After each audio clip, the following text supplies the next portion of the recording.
How's it going, everyone? Cup of Anime Joe here. Now, I missed last week because I was super busy. That would have been chapter 1112.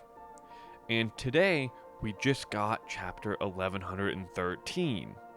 So what I'm going to do is I'm going to take some discussion from 1112 and I'm going to stick it together with some discussion about 1113. And we're kind of going to cover both things there. So with that, let's open up with some of the things that happened in 1112. We start out by seeing that Venus Juro has taken out all of the Pacifista. Pretty wild.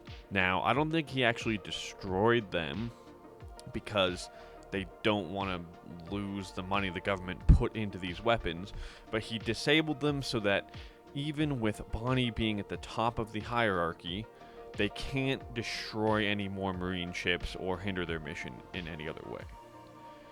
And this kind of is going to make Bonnie his next target, because he mentions how foolish it was of Vegapunk to give Bonnie the power to destroy a nation. In our next page, we get some mad Vice Admiral disrespect, because Mr. Chinman, Vice Admiral Red King, gets one shot by Frankie. And not only is this just a one shot, it's not like a radical beam one shot, no. Red King gets one shot by a strong right, which is like one of Frankie's basic attacks. So, I'm not against the Straw Hats, even the middle tier or maybe the lower tier of the Straw Hats, being at Vice Admiral level, but this is still some mad disrespect. And I do think it would have been a little cool to see this be a bit more of a fight, or, to see Red King take a couple of hits. But no. Oda either needed to save panel time, or these VAs really are just here to get clowned on. Because right after this, Bonnie takes out a Vice Admiral as well. I'm sorry that I don't remember his name, but it doesn't really matter, because he was insignificant enough to get turned into a child, so much for hockey there, and kicked clean in the face. And the third one is just like, oh, this is just wrong, and he does nothing. I think he sees the other two getting clowned on, and he is just done here. Throw in that towel, man. Save some face and just get out. Then we cut over to the Vegapunk broadcast, and Mars is going on a rampage. He shoots a huge beam, destroying the room that they recorded in. It's got electricity or some kind of lightning or energy around it. It kind of reminds me of Kaido's Boro Breath, but it might even be stronger. It definitely looks like a mouth-based blast breath beam from Mars's Itsumade form. York stops Mars from simply destroying the entire lab, citing that if he starts going off blasting willy-nilly, that there are a lot of explosive things that he can hit. He may even end up creating a chain reaction that just blows the whole thing up in smoke, right? So there goes your chance of making Mother Flames. There goes Punk Records, which they wanted to keep. And surprisingly, he actually does stand down to York and instead asks her, okay, Mrs. Vegapunk, then you tell me how to destroy the transponder snail and to take out this broadcast.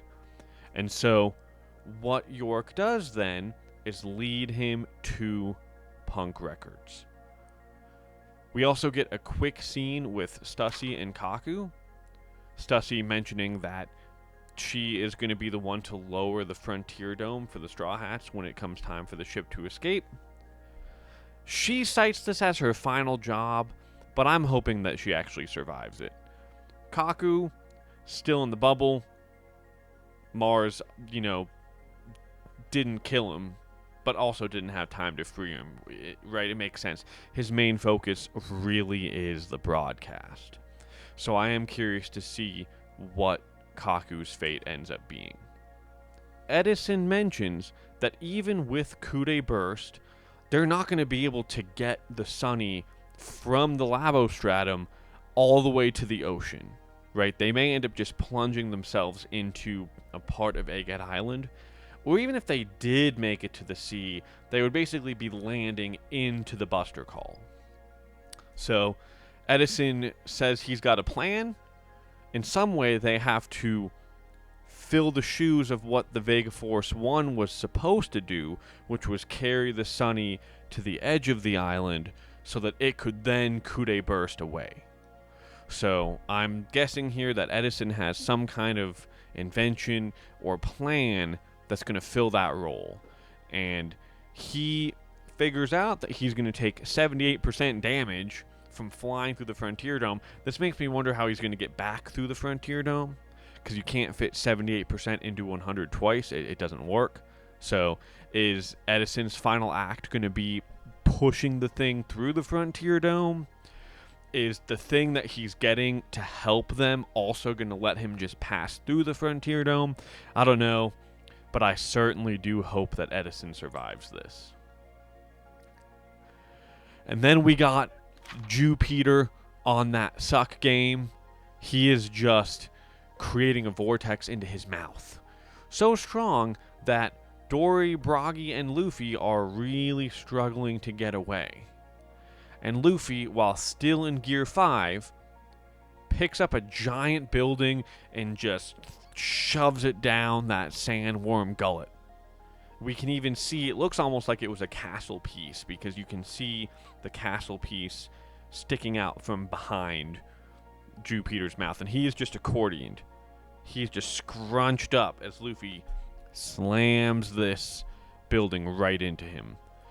However, this is the final act of Gear 5th, because we see Luffy shrivel back up into an old man, but he is, to at least some extent, saved by a dish of Elbaf, an emergency ration dish of Elbaf called Hakarl, which is fermented shark.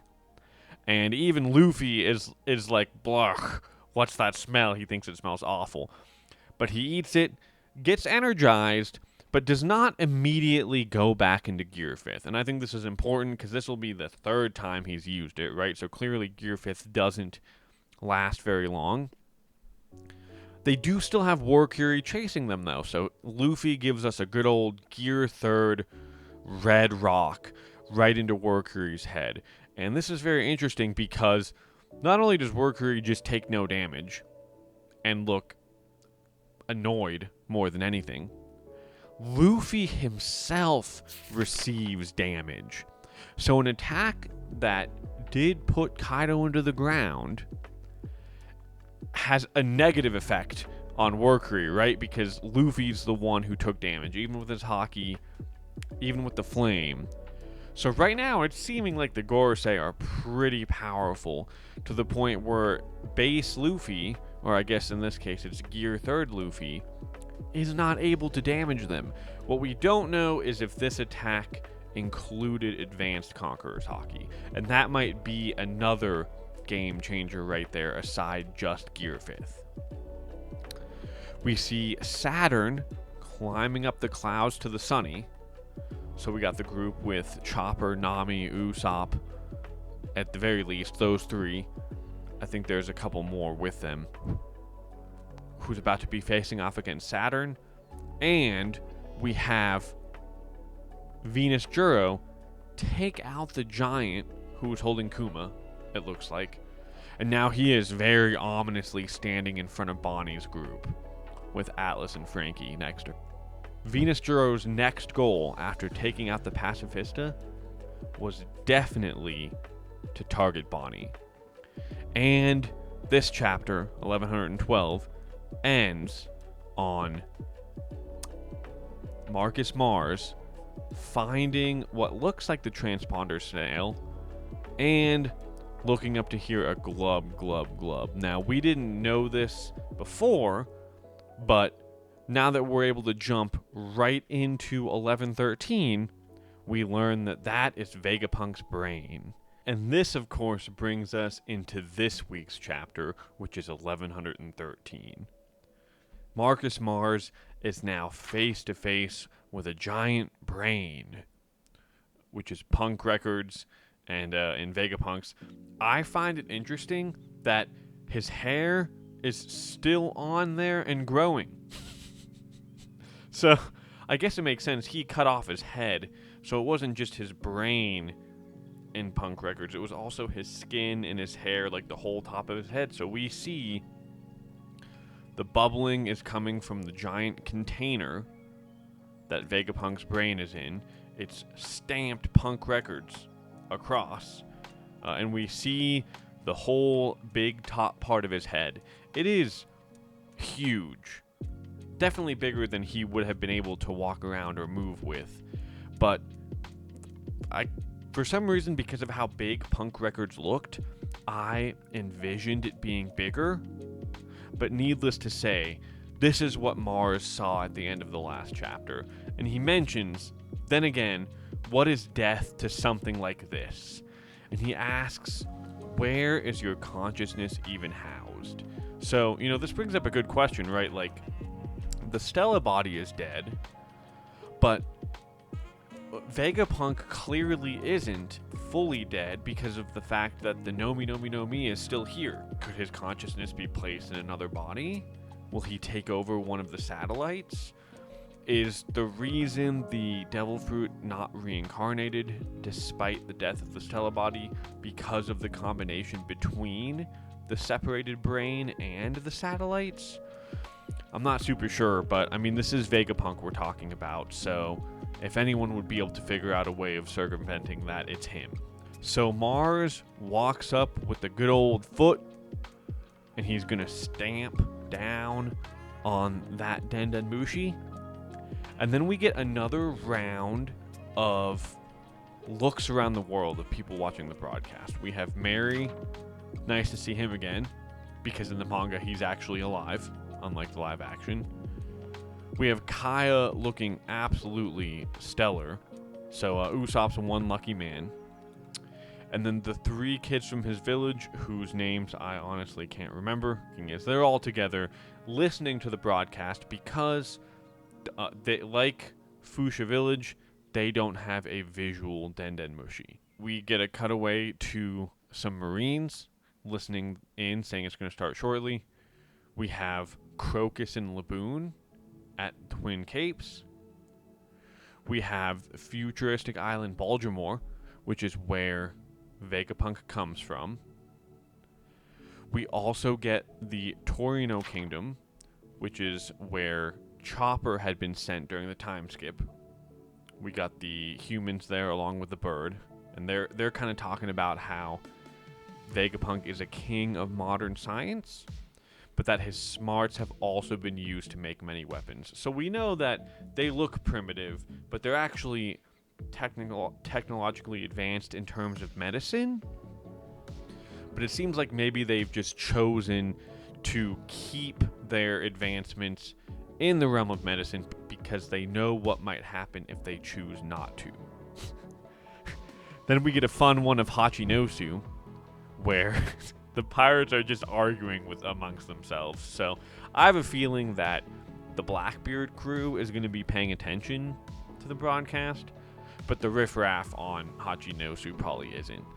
There is also a chance, though, that Blackbeard already knows part or all of what Vegapunk is going to say. So I suppose it is also possible that they don't have as much to gain as the rest of the world. And then we get a few locations that I don't think we're familiar with, and they're watching a visual up on the screen. And back in Egghead, we see that Vegapunk once again pulls the wool over the Gorosei's eyes. So now he's clowned on Saturn in the beginning, and he's clowned on all of them now because Mars figures out that this was a decoy the whole time, and that the Dendenmushi here is just a regular Dendenmushi that Vegapunk disguised as the visual one. And this is when Mars realizes we can't stop this broadcast. Cursing Vegapunk, he flies out of the Frontier Dome and hops back in the telepathic chat with the rest of the Gorosei.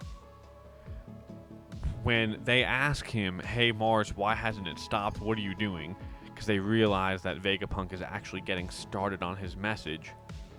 And Mars admits, hey, he was way more cautious than we gave him credit for. There is currently no stopping this broadcast. And because of York, they know that Vegapunk intends to finish what Clover started on Ohara. But the difference here is that while the Gorosei were able to stop Clover, they are not able to stop Vegapunk. Meaning this is not going to be a repeat situation, right? Like this broadcast, and a lot of us kind of thought this, it is going through. Then we get Sanji in with the save, asking Vegapunk if he heard that. There's a sweet girl crying out, Bonnie-chan needs my help.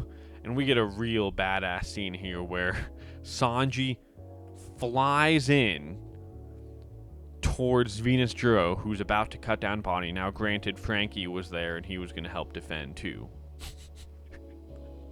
But Sanji being Sanji's like, out of the way, Frankie. If anyone's going to pull off an impressive rescue of Bonnie, it's going to be me. And I love this panel. We need more of these geriatrics getting tossed around. And, you know, Venus, like, while he's almost surely going to heal from this, it looks like it hurts. His face is up in the air, blood splattering out. You can see a giant vein going through his neck. Like, Venus is feeling this attack.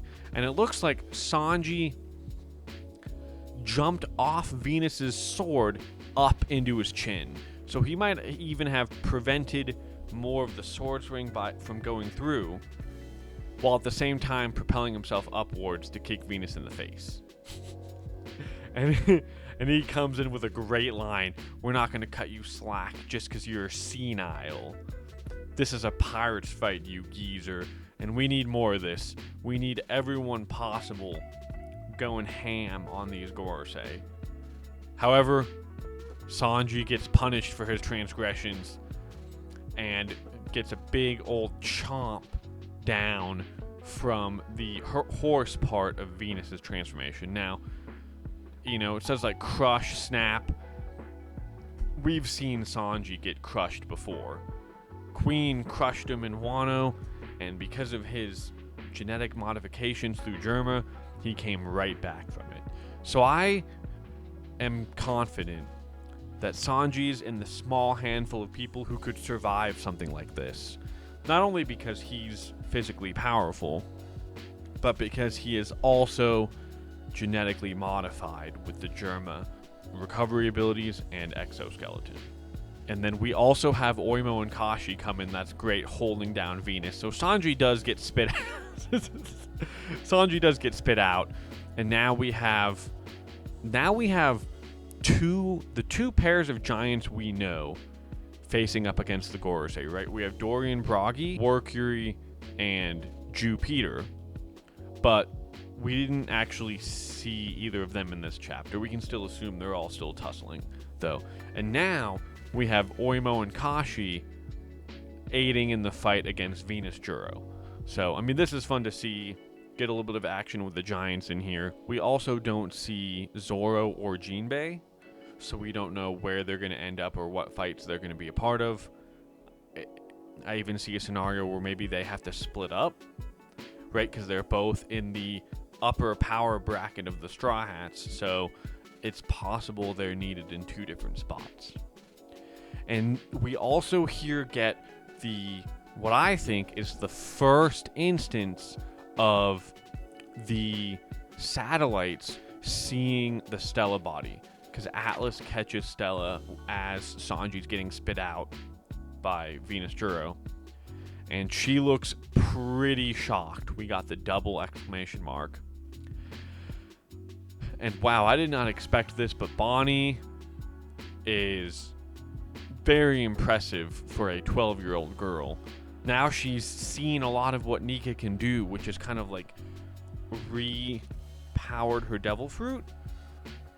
And she goes, distorted future, give me a giantish future. So now we have 3 giants, Oimo, Kashi, and Bonnie, bearing down on Venus Juro.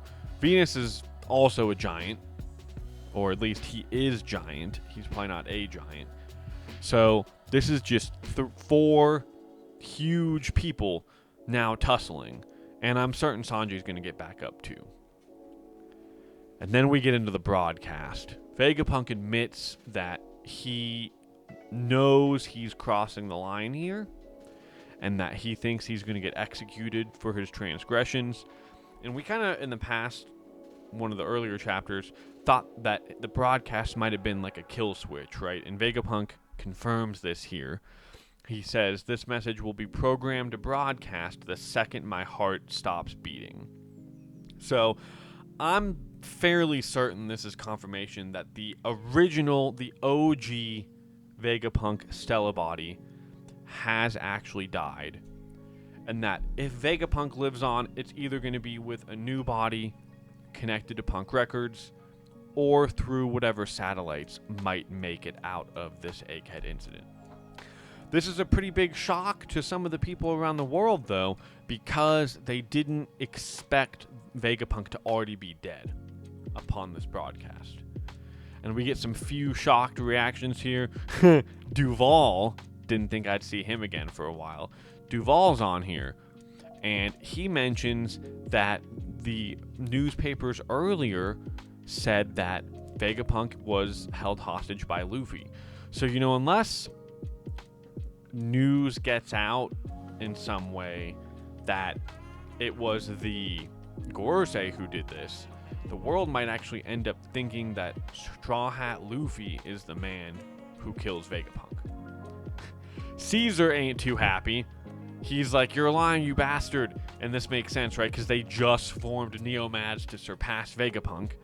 And now, Vegapunk is dead. So, this really makes me wonder what Neomads' goal is going to end up being. And I do wonder if it's going to connect somehow to what we learn in the broadcast. And Morgans is shitting himself. Very shocked. What's the big idea with this massive broadcast? Is he trying to kill print media? And so I guess this makes sense. Is this the first time the canon One Piece has seen a visual transponder snail in action? Because we got it teased in Film Red, but I actually think this might be... So this might be the first time Morgans has ever seen a visual transponder snail, and this is like the first generation of live stream media, like TV media basically, in a world that for so long has been dictated by print media. And it really makes me wonder if Morgans is going to be able to do anything here to still spin this story, or if whatever Vegapunk gets out is going to be the primary thing on people's mind. We have Vegapunk basically saying the ones who struck him down are, oh, please do not assume the ones who struck me down are evil. So, I mean, we think the Gorosei are evil. We actually don't have all of Vegapunk's message here, but I suppose when he recorded this, while he assumed that he was going to be struck down, he doesn't know by who, right? So let's say, I mean, Kizaru was the one who delivered the final blow, right? But I don't think Kizaru is evil. So if somehow it gets out that the Admiral is the one who killed Vegapunk, he's at least prefacing it here. I'm pretty sure that for the Gorosei and Imu, it's a foregone conclusion that they are evil. But, I mean, this is Oda we're talking about, so he could spin it in some other way. While this is going on, we have Saturn catching up with the Straw Hats near the Sunny, and Robin's actually being transported there now too, and Saturn figures out, hey, that's Nico Robin, and he goes right in. I don't know if he's going for the capture or if he's just going for the kill. He comments about how Akainu let her slip through his fingers. So Saturn's definitely not too happy. Although I'm sure this keeps Akainu up at night too. How for someone who's so absolute justice, his absolute justice at Ohara wasn't so absolute. Because although he probably doesn't know that Kuzan had something to do with this, but Robin did get away. And so I find this pretty fun, right? Because we don't have any of the Straw Hat powerhouses here. This is like, at least in action, this is the weakling trio. We got Usopp, Nami, and Chopper. Oh, and Brooks here too. Brooks like in the middle. I would consider him in like the middle of the power bracket for the Straw Hats. Robin I put in the middle too, but she still seems to be pretty out of commission. So we just get this fun panel of all four of them. Like Nami is getting Robin out of the way, but she also has Zeus with the Climatact blocking one of Saturn's shots. We have Chopper blocking, we have Brook blocking, and we have Usopp shooting off a Pop Green. So we know Saturn is poisonous, so I do wonder if maybe at least one of the Straw Hats here is going to end up getting poisoned. But we do have Chopper, so they're probably at the least risk of it being fatal because Chopper's right there. That doesn't change the fact, though, that they're still going to have to figure out a way to stave off and deal with Saturn. And I see one of two things happening. Zoro and Jinbei show up, and they're the ones who really hold off Saturn. Or maybe this is a big point of character growth for the Straw Hats we have here, because we do need they all need to level up in power. It's a foregone conclusion to me that Zoro, Sanji, and Jinbei are already powerful. Luffy, despite the showings of last chapter, is still in a league of his own compared to the rest of the crew, even if his non-Gear 5th forms do struggle against the Gorosei.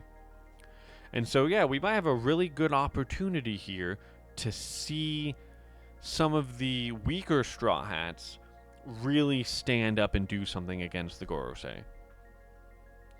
Mars is still trying to... It looks like he's still trying to maybe sense where in the lab that the Dendemushi is coming from, but I'm still not convinced it's even here. But if it is, there's too many life forms for him to be able to pick it out. So he calls this futile, and it really hammers home that this message is going through. Not even York, who is trying to side with them, can figure out where Vegapunk would actually have put this. And she's like, think, if this keeps up, I won't be able to be a Celestial Dragon. I don't even know if she has a chance of that anyway, although they do need one Vegapunk at least for the Mother Flame. And she exclaims that she's a Vegapunk too, so where would I hide it? But I'm really wondering, I'm really wondering if the Stella actually pulled the wool over even the satellite's eyes. Like, he guaranteed that even he would have a hard time figuring out where it's coming from. And then we get the bombshell. The Gorosei discuss other options for stopping the broadcast, but they agree it just isn't worth blowing up the whole island. And so Vegapunk exclaims, "Our world is going to sink into the ocean." And this is a pretty big one. I mean, like, if you see what happened to Lucia, if the world government, or I guess I should really say, if the Celestial Dragons were to destroy enough islands and raise the sea level high enough, the world really would sink into the ocean. So it's possible that's what he's referring to, but this is the first part of the big reveal. Now, I don't know if this is going to be caused by the Gorosei or Emu, or what's going on with that. We'll discuss that probably in another video. But all I do know is it's a big reveal, and it's really exciting to see at least the first part of Vegapunk's broadcast going through and the Gorosei being able to do nothing about it.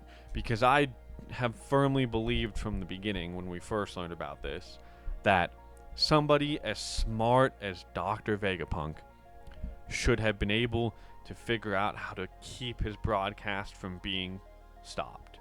And it definitely looks like that's what's going on here. So, we'll probably discuss more later, but if not, I hope you've enjoyed this. I'm definitely excited for the following chapter.